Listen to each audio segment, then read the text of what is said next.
everyone, happy day 180. I am happy to say that last night I was asleep by 10 o'clock and I actually slept through the night. Finally, a good night's sleep. I woke up this morning well rested and got ready for church. Will said he would drive me because he wanted to grab a coffee. When we pulled up to the front of the church, I got out and he drove off. I went inside, found a pew, and knelt down to pray. About 5 minutes later, I felt this tap on my shoulder. When I opened my eyes, I saw Will standing there waiting for me to push in. He said he had decided to come in for Mass and we could just grab coffee after. I was shocked but very happy. He told me that after he dropped me off and pulled away, a thought came to him. I should just go in with her too. But then he thought about the fact that he hadn't showered yet and he had a hat on. He said it was like a pull back and forth in his mind until he finally decided to take off his hat and come in. I smiled and told him that the war is real and today he won the battle by saying yes to God. Before starting this journey, Will would have probably said that I was a little pushy about church. In the past, I would have told Will to come in with me and I would have gotten annoyed at him when he didn't.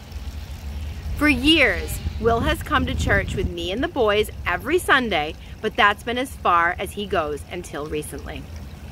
Who would have thought that by me just doing me and living this way of life, he would change? My actions spoke louder to my husband than my words ever did.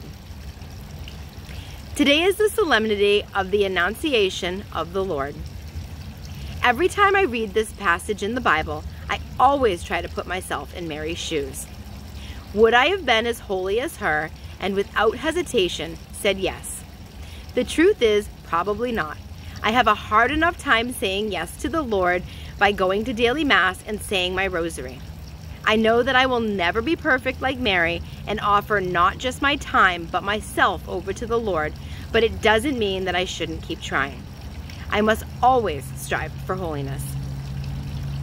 When Will and I got back into the car and headed home, I told him, even though his yes today was a smaller yes than Mary's, it was still a yes to the Lord when he asked. Will then looked at me with a smirk on his face and said, "So what you're trying to say is, I'm kind of like the Virgin Mary?" I laughed and told him to just keep saying yes. I hope all of you out there have a blessed day 180. Please know that I am praying for you always, and I will see you on Monday back in cold New Hampshire.